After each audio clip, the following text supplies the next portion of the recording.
Merci frère Rémi pour ces mots d'accueil qui nous font rougir.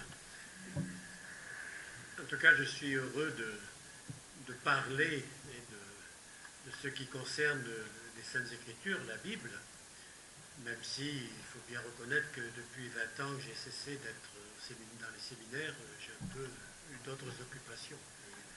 Et depuis 13 ans que je suis évêque, j'ai encore eu plus d'autres occupations. Mais enfin, heureux d'en parler quand même, et puis voilà. C'est bon. Vous parlez plus fort aussi. Non, ça va. Un peu plus haut, voilà. Voilà. Donc, d'emblée, entrons dans le sujet. J'aurais envie de dire, pour commencer, bon, ce livre, la Bible, la Sainte Bible, suivant les traductions, finalement, qu'est-ce qu'on peut y chercher? Et si l'on se pose la question de la vérité en référence à la Bible, notre regard va être d'emblée, on pourrait dire qu'il va être double. C'est-à-dire, d'abord, on parle d'une certitude. Si Dieu nous parle, ce n'est pas pour nous tromper. Ce n'est pas pour nous mentir. Ou alors, je ne vois pas pourquoi il le ferait. Donc, on parle de cette certitude. Dieu ne veut pas nous tromper, ni se tromper. Et donc, si la Bible est bien parole de Dieu, elle va nous dire des choses qui sont vraies.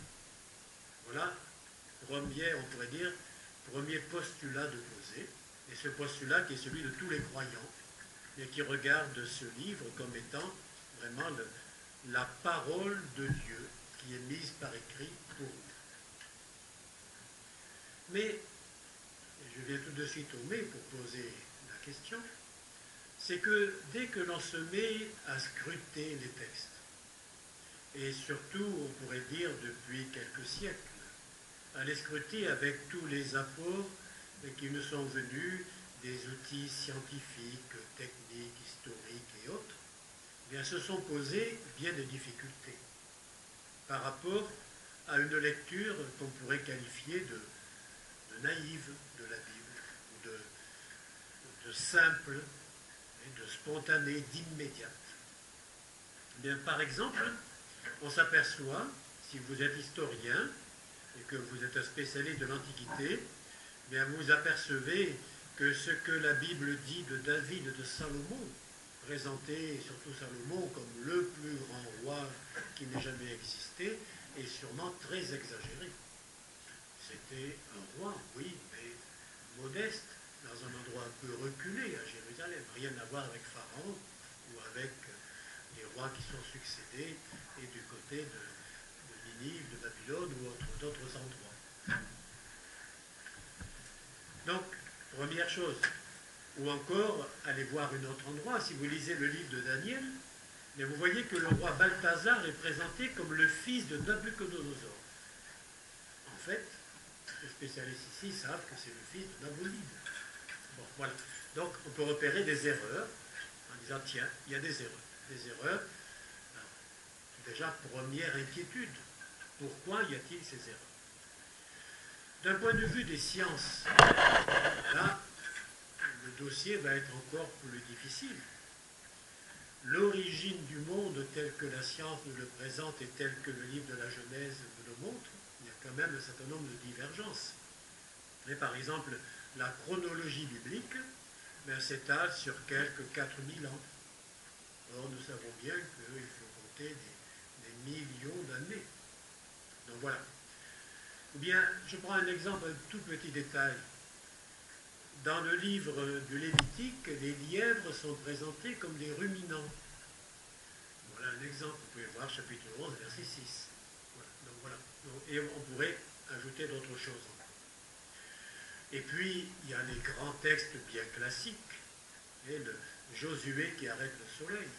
Mais ça a été un texte long, on s'est bagarré longuement dans des siècles passés à ce sujet. Voilà. Et donc, quand on prend conscience de ces faits, je cite les détails, mais vous voyez bien que les uns ajoutés aux autres, et ça amène quand même une manière de regarder les textes qui bat en brèche une approche naïve, immédiate des textes.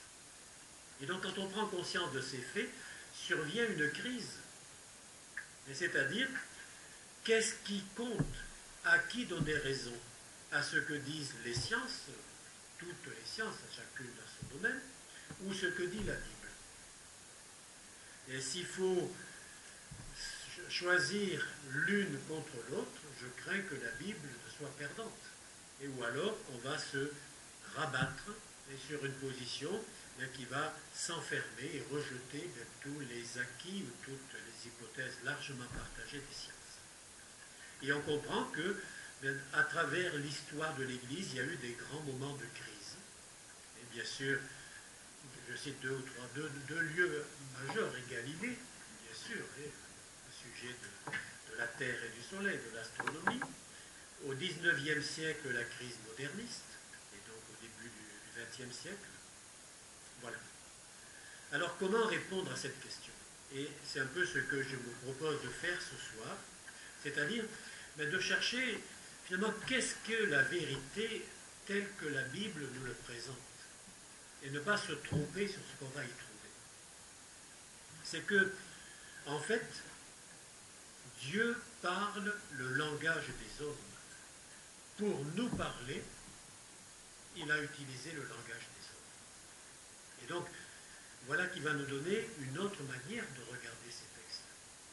C'est-à-dire que Dieu ne va pas parler la langue de Dieu.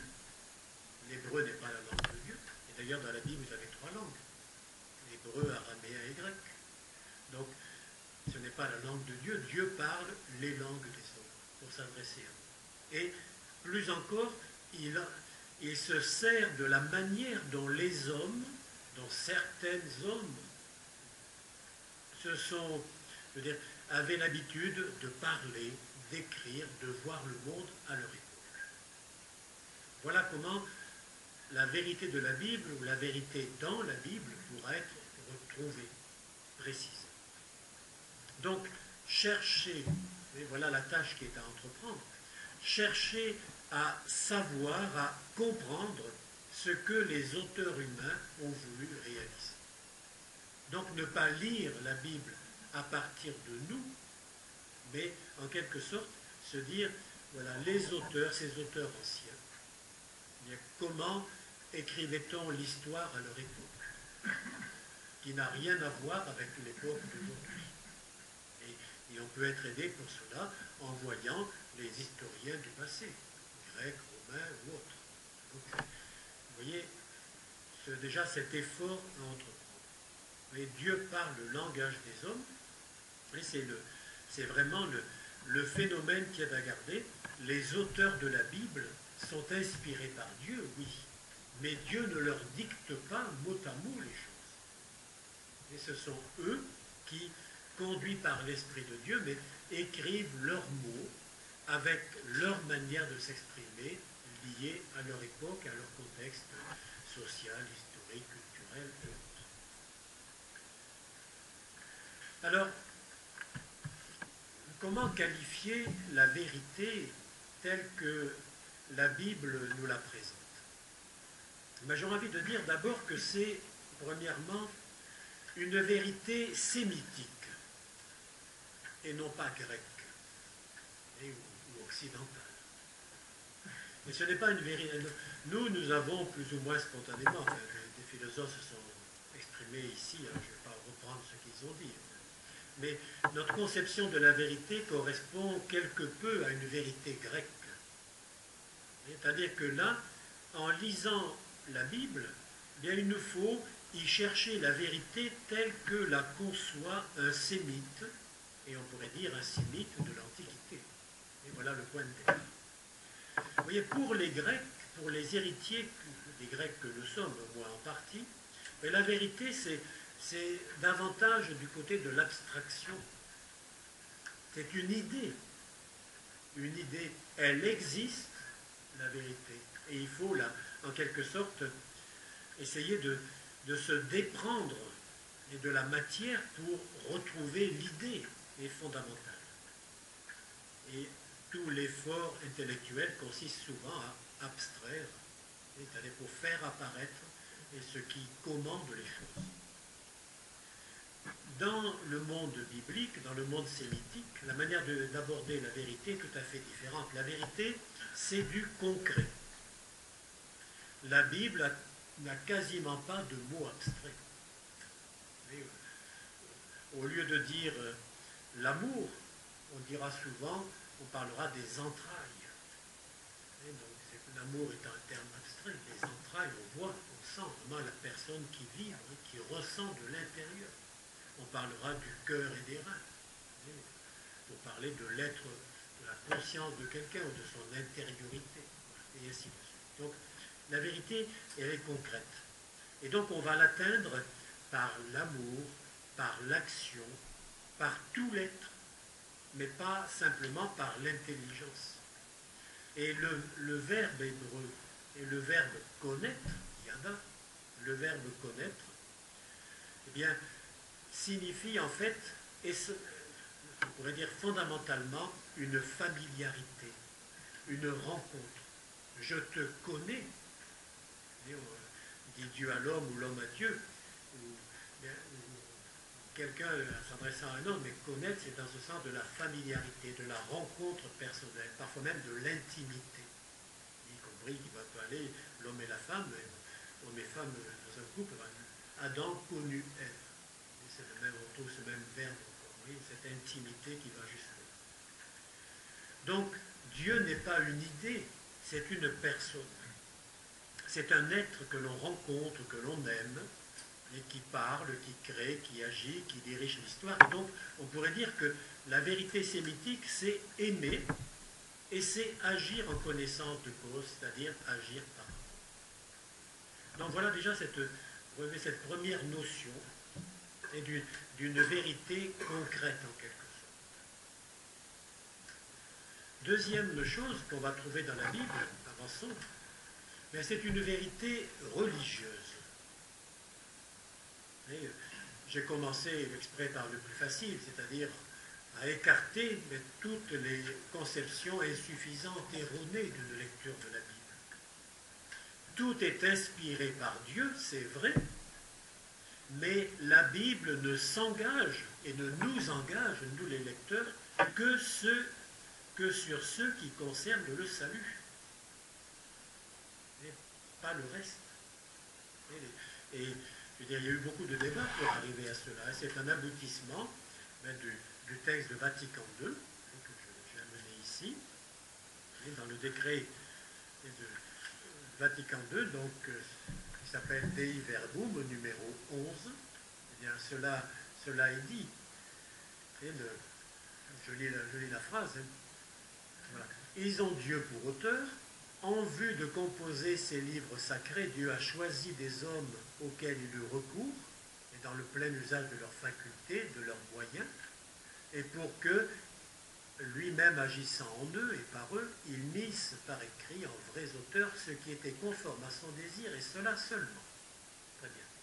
Dès lors, alors voilà la vérité qui arrive, la deuxième partie du paragraphe 11, dès lors, puisque tout cela doit être tenu comme assertion de l'Esprit Saint, il faut déclarer que les livres de l'Écriture enseignent fermement, fidèlement et sans erreur la vérité, attention, que Dieu pour notre salut a voulu voir consignée dans les lettres sacrées.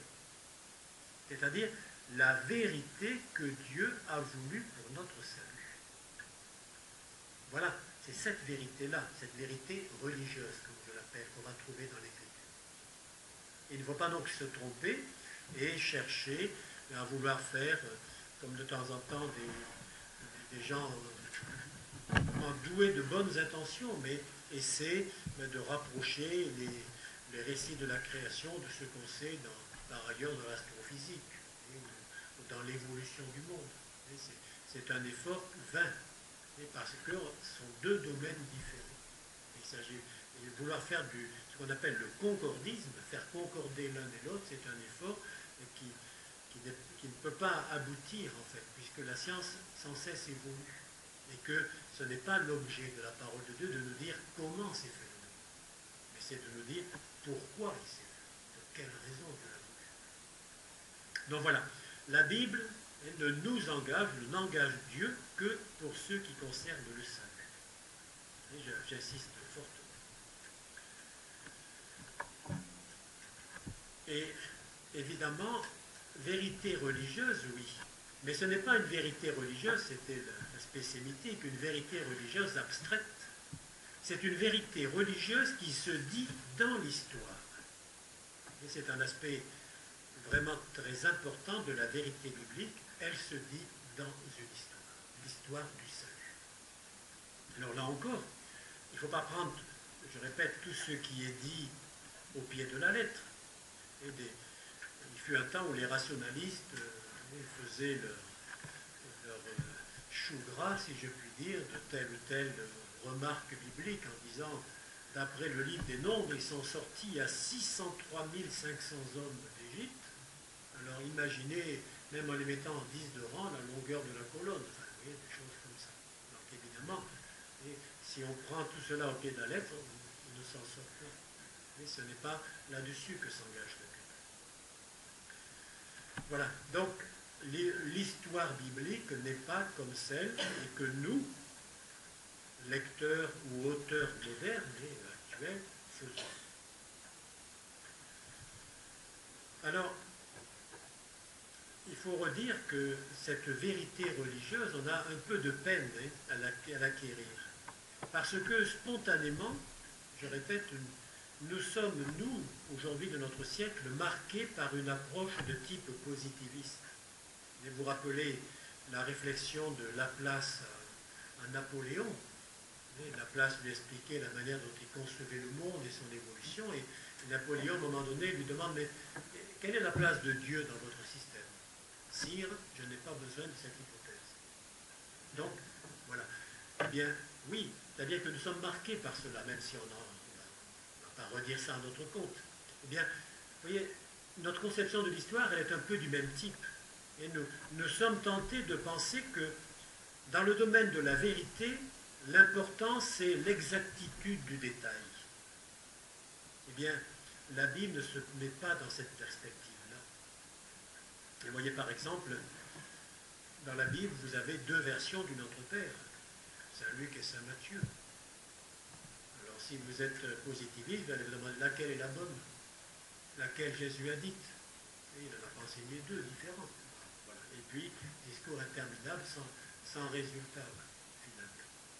Et donc, la manière de faire va être autre, c'est-à-dire se demander pourquoi Saint Matthieu, d'un côté, Saint Luc de l'autre, avec leur manière de présenter Dieu à l'œuvre en la personne de Jésus, bien, ça peut expliquer pourquoi il y a telle ou telle expression dans un évangéliste et pas dans l'autre. Voilà donc vérité religieuse. Troisième type notion de la vérité telle qu'on peut la trouver dans la Bible, c'est une vérité qui va peu à peu permettre de découvrir l'être humain tel qu'il est pour Dieu. Et l'être humain tel qu'il est. Et commençons par l'auteur sacré, si je puis dire, ou les auteurs, puisqu'il y en a une foule. On sait les noms de quelques-uns, mais beaucoup sont anonymes. Eh bien, l'auteur sacré n'est pas un simple instrument passif. L'auteur sacré n'est pas comme la Pythie de Delphes, qui tombe en extase et puis qui ne sait pas ce qu'elle dit. Il n'est pas un simple copiste. Non, il n'est pas comme une imprimante dont Dieu se sert. Et donc ici, on va arriver à la notion de l'inspiration, et pour bien comprendre ce qu'est la vérité biblique. Et à l'inspiration, et même si on a sans doute encore des recherches à faire pour pouvoir la poser de manière plus totalement complète aujourd'hui. Et l'inspiration divine, c'est en quelque sorte la manière dont Dieu se met à faire réfléchir les auteurs de la Bible, à leur permettre de donner le meilleur d'eux-mêmes, et parfois même des choses dont ils ne se rendent pas compte. Parfois. Des paroles, des mots qui excèdent leur pensée, dont ils ne savent pas exactement ce que cela veut dire, mais qui apparaîtra un jour plus tard. Donc la vérité biblique, elle va là. Et donc, vous voyez, on pourrait dire que la grâce de l'inspiration va développer ce qu'il y a de meilleur dans les auteurs sacrés. Et la meilleure. Et donc, l'inspiration, ce n'est pas une dictée, c'est plutôt une découverte et que ces auteurs font sous la lumière de Dieu. Alors, cette découverte, je répète, ils la font en utilisant leur manière de faire.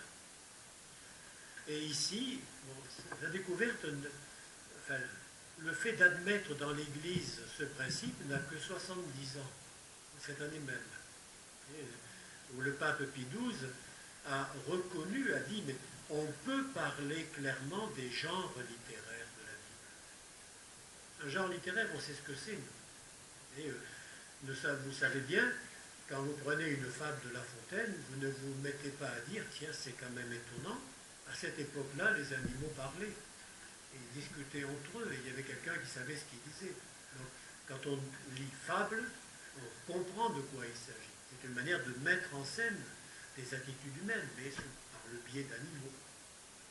Eh bien, il nous faut, la Bible ne dit pas, au début de chaque livre, ceci est un roman, ceci est une histoire, ceci est une fable, ceci est une méditation ou autre chose. Ça n'est pas dit. C'est le lecteur, mais le savant bien sûr, celui qui étudie davantage la Bible, qui va pouvoir essayer de dire, mais voilà, ce texte, cette manière de s'exprimer, ça revient de tel genre littéraire. Alors que spontanément, dès qu'on se dit Bible, on se dit, oh là, histoire sacrée, donc tout est vrai mot pour mot, et si on découvre que ce n'est pas vrai, on est perdu. Voilà, donc le genre littéraire, et c'est Pie XII en 1943, mais la notion bien sûr circulait déjà, mais qui a ratifié solennellement et a dit, voilà, pas d'hésitation. Jusqu'alors on hésitait un peu, on craignait que de dire genre littéraire, finalement on diminue la vérité de la Bible. On avait un peu peur de ça. Voilà donc, voilà cette vérité, et cette vérité biblique qui découvre et qui se découvre à l'homme. Quatrième remarque à faire encore, la vérité biblique, c'est une vérité qui progresse. Tout est inspiré par Dieu, oui. Mais en même temps, tout n'est pas dit dès la première page. Et donc il y a une évolution dans la révélation, une progression. Le mot utilisé habituellement, y compris par Vatican II, c'est de parler de la pédagogie divine. Et tout comme bien, des parents ou des adultes font preuve de pédagogie pour l'enfant, une pédagogie qui évolue avec l'âge. Eh bien c'est pareil, on pourrait dire que la Bible c'est un peu du même genre. Dieu s'adapte à ce qu'est l'être humain et il y a un progrès dans la révélation. Et quelques phénomènes sont clairs. Et la vie après la mort, et les textes les plus anciens de l'Ancien Testament l'ignorent complètement. Et puis ça apparaît dans les livres plus tardifs de l'Ancien Testament et Jésus, lui, bien sûr, la reprend bien à son compte. Et vous avez encore au temps de Jésus des gens qui en doutent, et les Sadducéens, qui viennent le trouver avec l'histoire abracadabrante de la femme qui avait 7 maris. Après la résurrection, si jamais il y a une résurrection, elle va être la femme de qui ils vont se battre, etc. Donc voilà un exemple, ou bien la rétribution terrestre, toujours pareil, il y a cela et bien d'autres choses, y compris la manière de présenter Dieu. Et il y a une progression, mais qui dit progression nous dit aussi que nous-mêmes nous avons à progresser. Et il ne faut pas s'imaginer d'emblée comme étant au sommet. Il y a en nous, en moi aussi, des hommes qui sont encore païennes, d'autres de l'Ancien Testament et d'autres évangélisés. Voilà. Donc une vérité qui progresse. Et donc ça veut dire qu'il faudra, quand on lit la Bible, quand on cherche la vérité de la Bible, il faudrait pouvoir tenir compte non pas simplement d'un seul passage, non pas simplement d'un seul livre, mais essayer d'avoir une vue globale de toute l'Écriture, c'est-à-dire de bien la connaître et de manière à faire, on pourrait dire, jouer les textes les uns avec les autres, les mettre en relation les uns avec les autres. Je prends deux ou trois exemples, je les prends plutôt dans le Nouveau Testament, c'est plus simple, on est plus habitué. Mais la manière dont les évangiles synoptiques, Saint Matthieu, Saint Marc et Saint Luc nous parlent de Jésus et celle dont Saint Jean nous parle de Jésus, c'est quand même assez différent. C'est pourtant le même Seigneur, c'est la même foi, mais bien avec une progression, un approfondissement. Ou bien la discussion sur la foi et les œuvres, telle qu'en parle Saint Paul, mais aussi telle qu'en parle Saint Jacques.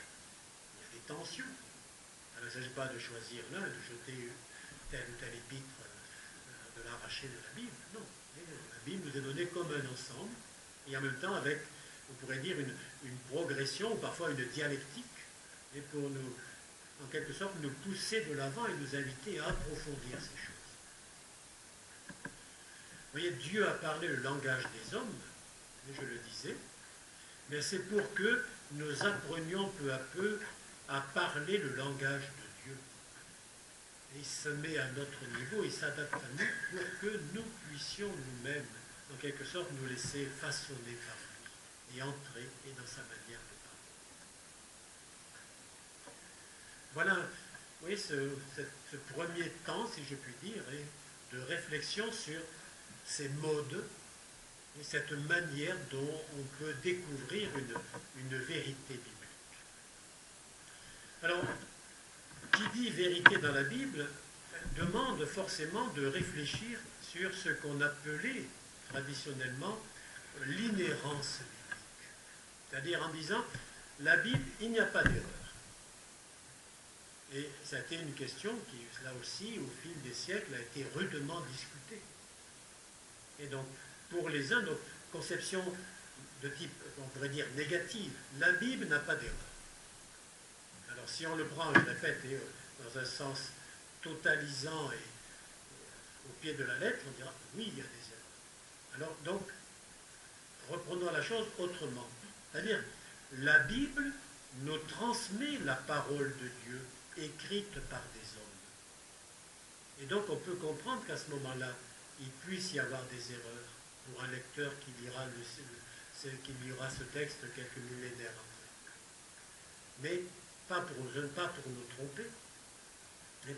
tromper, mais au contraire pour, en quelque sorte, nous faire percevoir et que, bien, d'abord, il peut y avoir des corrections d'un livre par rapport à un autre. On voit dans l'Ancien Testament, par exemple, la doctrine de la rétribution, en disant, mais les pères ont péché, eh bien, les fils sont punis. Dans des textes anciens. Certains prophètes, Ézéchiel par exemple, dit, ben, ce proverbe est dit de la part de Dieu, c'est fini maintenant. Le proverbe que vous disiez, les pères ont mangé des raisins verts et les dents des fils en sont agacées, c'est fini. Maintenant, chacun répondra de sa faute. Voilà, donc, un progrès. Donc, il ne faut pas en rester à un seul texte, il faut voir cette progression dont on parlait. Et donc, l'inhérence, c'est, on pourrait dire, ce n'est pas un seul verset pris isolément sur lequel va porter l'inhérence. Donc, on va le peser, ce verset, se dire, est-ce qu'il est bon, est-ce qu'il est mauvais, est-ce qu'il est juste, est-ce qu'il est faux. Mais c'est l'ensemble pris dans ce mouvement. Et ce mouvement de la révélation de Dieu. Oui, donc, et l'inhérence, c'est vraiment le rapport à l'ensemble qu'il nous faut garder. Et surtout, éviter d'isoler un mot, d'isoler une phrase, d'isoler un texte ou une affirmation. L'isoler et le sortir du contexte, et en général, nous fait perdre le sens véritable. Et le vrai contexte, c'est toute l'écriture. Toute. Alors évidemment, personne ne peut se vanter de la connaître par cœur, bien sûr. Mais c'est peu à peu, on pourrait dire, cette familiarité avec la parole de Dieu, mais qui nous permet de se découvrir des harmoniques nouvelles. Et pour n'en citer qu'une, l'écriture est ce grand chemin qui est merveilleux. De temps en temps, j'aime le dire. Finalement, la première parole de Dieu adressée à l'être humain, adressée à l'être humain, eh bien c'est, en définitive, c'est Adam, où es-tu? C'est cette question. Adam, où es-tu? Et la dernière page de la Bible, l'Apocalypse, nous montre finalement Dieu et l'homme réunis à nouveau dans le jardin, dans le paradis. Voilà. Donc la première page quasiment est la dernière. Et voilà, tout ce chemin, mais il faut tout ça et pour y arriver. Et la vérité de la Bible nous montre comment se réalise peu à peu cette rencontre, cet apprivoisement d'abord de Dieu et de l'homme, et puis finalement cet apprivoisement qui va aller jusqu'à ce que Dieu se fasse homme.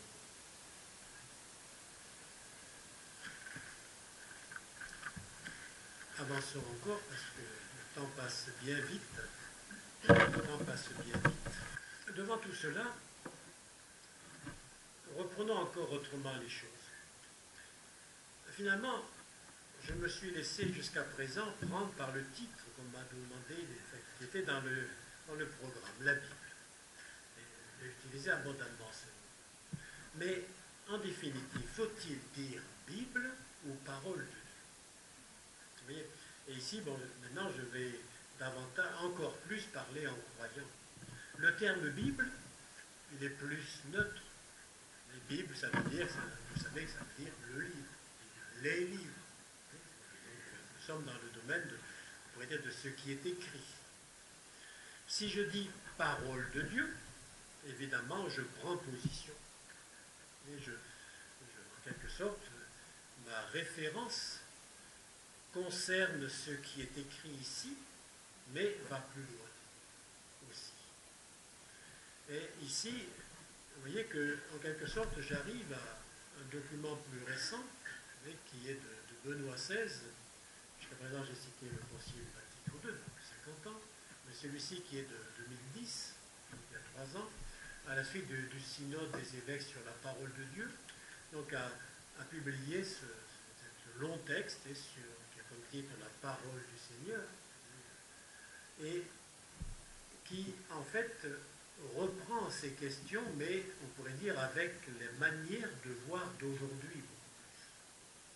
Et donc c'est un peu ce que je voudrais dans ce deuxième temps essayer d'aborder pour avancer encore plus profondément dans la question. C'est que parler de parole de Dieu, en fait, ce n'est pas se limiter à un livre. Mais le mot parole, et que comme le mot vérité, c'est un mot vraiment qui est comme une polyphonie. Mais parce que la parole n'est pas un livre. Et la parole va au-delà du livre. Et la parole, c'est d'abord une personne qui parle, qui s'exprime. Et donc qui par là même se fait connaître peu à peu. La parole, c'est aussi, pour les croyants, c'est aussi, Dieu s'exprime aussi à travers la nature, la création. D'ailleurs, même un psaume le dit. Les cieux proclament la gloire de Dieu et l'œuvre de ses mains, le firmament l'annonce. Mais aussitôt après, le psaume ajoute, ce n'est pas un discours, il n'y a pas de mots. Donc c'est une parole, oui, mais une parole silencieuse en quelque sorte. Et une parole qui nous parle, mais quand on regarde. Et non pas simplement quand on lit, quand on écoute. Donc vous voyez, ce mot est, la parole de Dieu, c'est un mot vraiment plein d'analogies. Et donc, ici, en évoquant ce qui est écrit, cette parole mise par écrit, bien sûr, c'est le texte privilégié. Et c'est le texte privilégié, mais comprendre la question de la vérité à propos des Saintes Écritures, j'emploie encore un autre mot, bien c'est nous demander aussi, mais en définitive, la parole de Dieu, qu'est-ce qu'elle réalise? Si elle est vraie, qu'est-ce qu'elle réalise? Bien, avant tout, ce qui nous intéresse, ce qui importe à un croyant, ce n'est pas de chercher la manière dont on peut se représenter le monde en Antiquité. Et l'essentiel, c'est que cette parole me permet de rencontrer Dieu. Rencontrer Dieu tel qu'il se fait connaître. Dieu avec ses projets pour le monde. Alors on peut ne pas l'écouter, c'est vrai. Mais quand on lit ce livre, quand on écoute cette parole, on est conduit à une réponse. C'est-à-dire, Dieu sollicite notre réponse. Il se révèle et on pourrait dire à la fin, il nous dit, et toi, qu'en dis-tu? Et voilà, donc cette question, Jésus l'a posée à Pierre, hein, qui dis-tu que je suis? Mais elle est à reprendre aussi après nos différentes lectures. Donc voilà, qu'est-ce qu'elle réalise? Qu'est-ce qu'elle fait? Elle nous permet de rencontrer Dieu. Qu'est-ce qu'elle est? Et donc, là encore, ça touche à la vérité. Eh bien, elle est à la fois parole de Dieu et action humaine. Et je l'ai déjà dit, parole de Dieu et action humaine intimement unies. Si vous enlevez l'aspect humain, bien, Dieu n'y est plus, puisqu'il parle à travers le langage des hommes. Et donc, on ne peut pas dire, j'enlève tout ce qui est humain, et puis je trouverai Dieu. Vous risquez de ne plus rien trouver. Mais il s'agit d'entrer dans le langage humain pour découvrir Dieu tel qu'il se fait connaître. Il se fait connaître en passant par les hommes.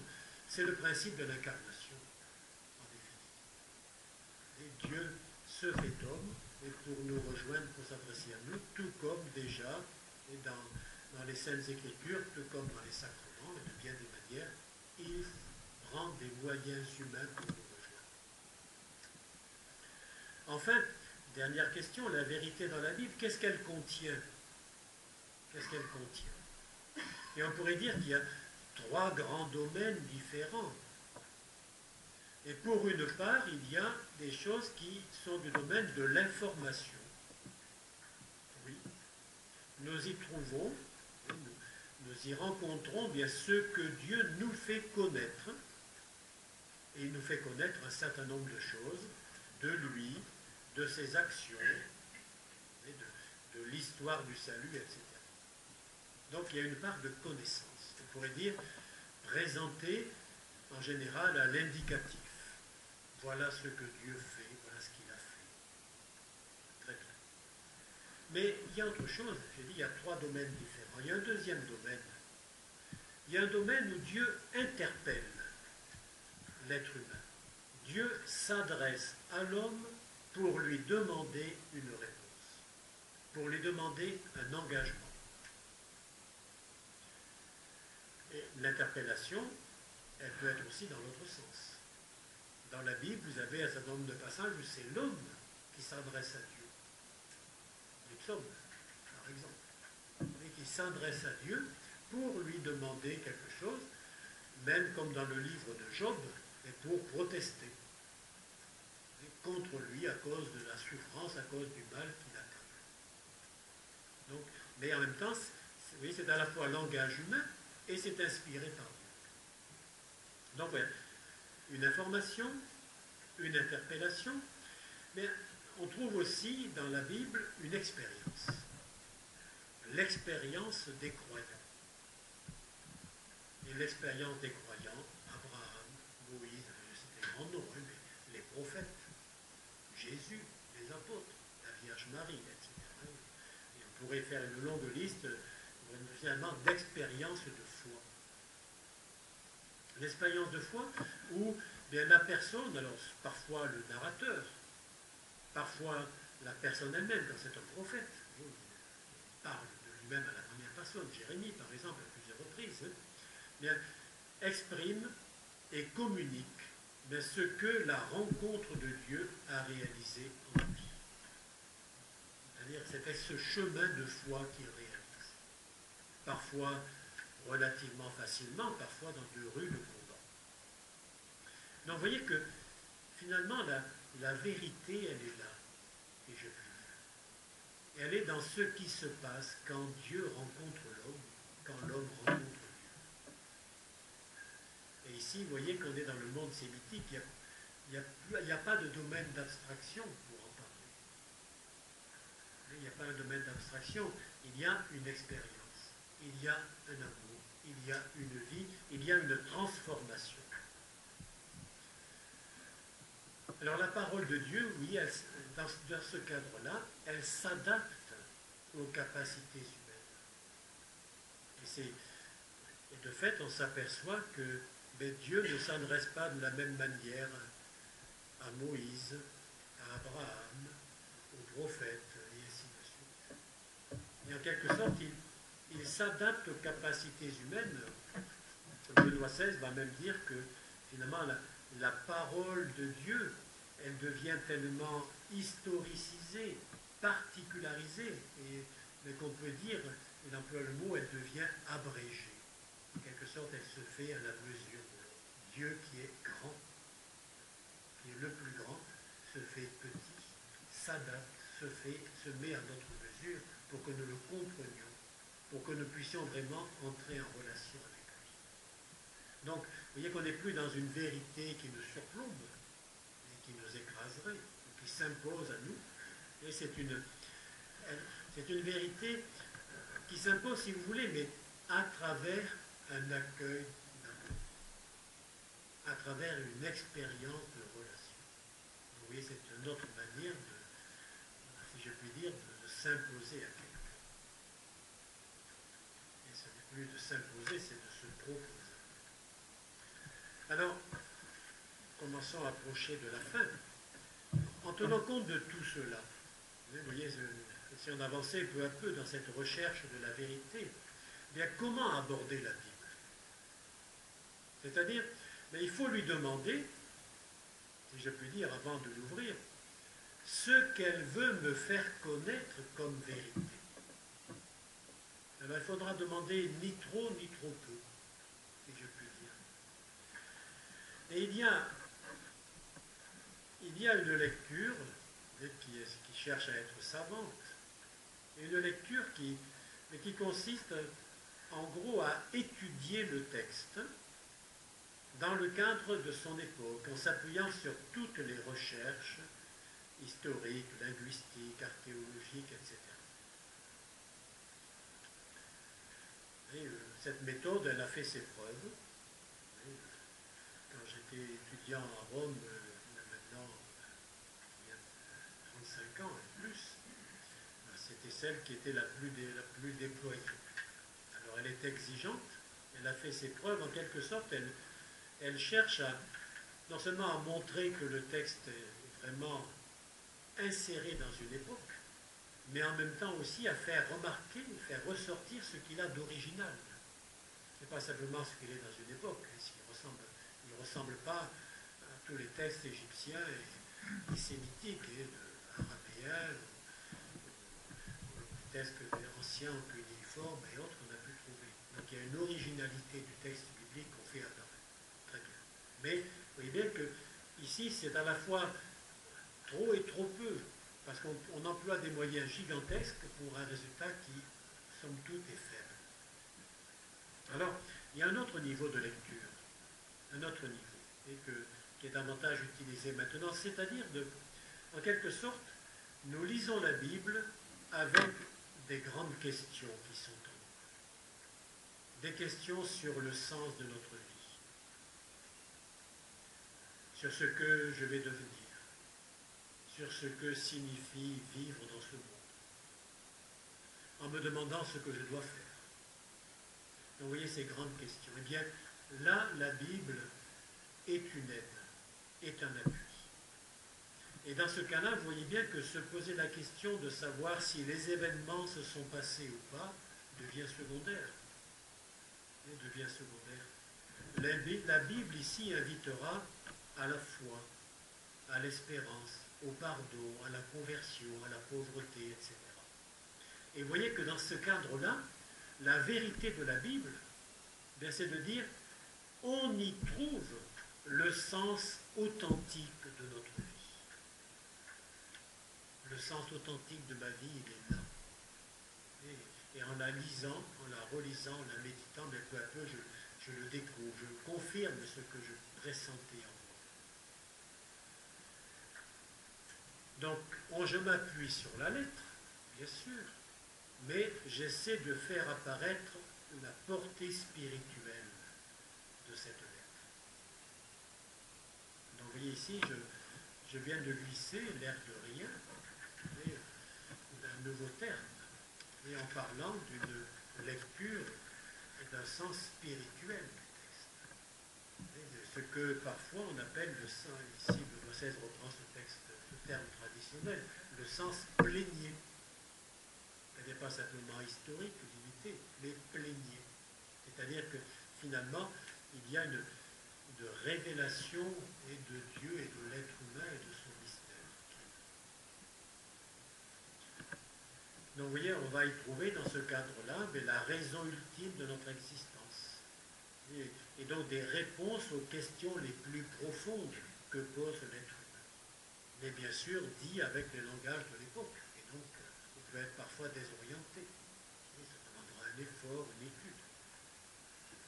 Et puis peut-être faut-il encore aborder un dernier niveau, celui du mystère.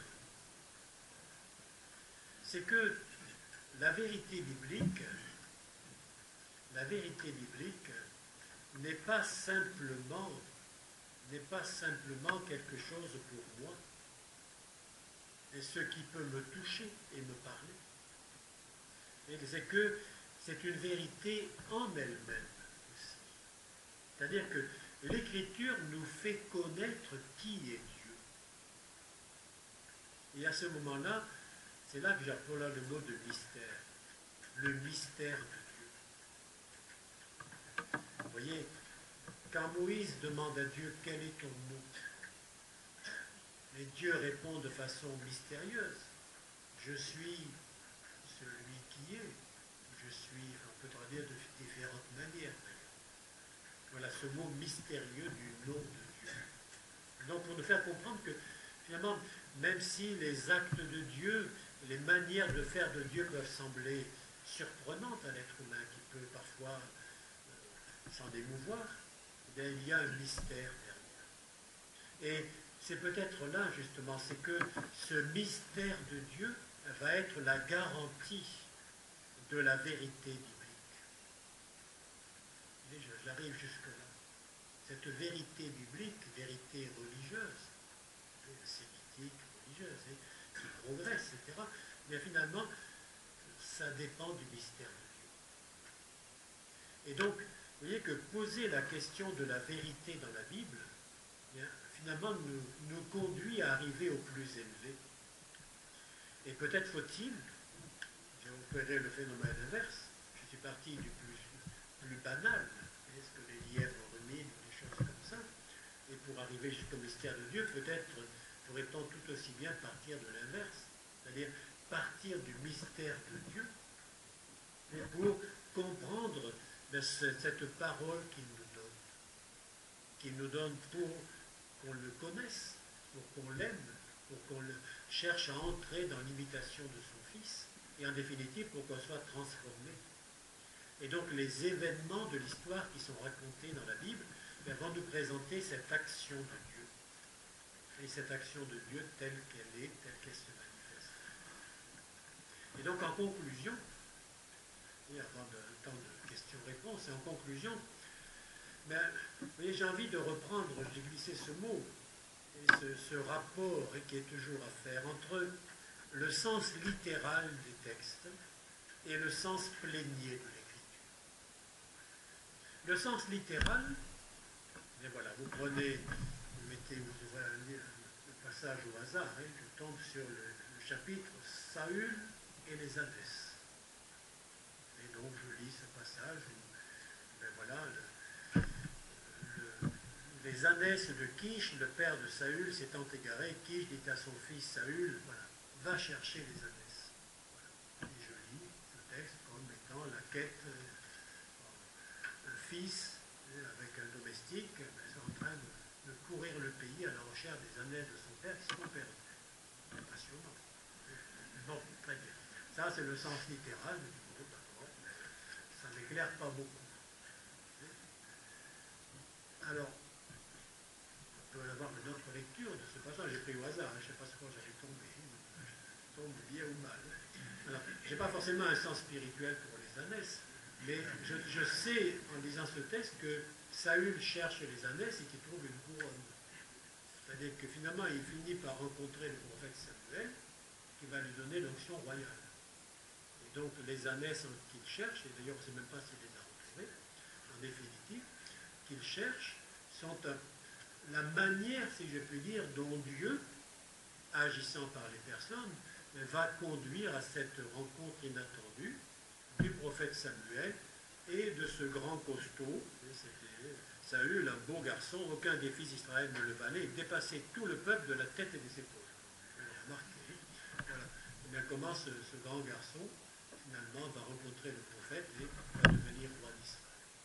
Donc ici, on commence à avoir un sens plus large, évidemment, qui dit roi d'Israël. Déjà, on voit derrière la figure de Jésus qui se dessine, de David, bien sûr, et puis de Jésus, bien sûr, du Messie.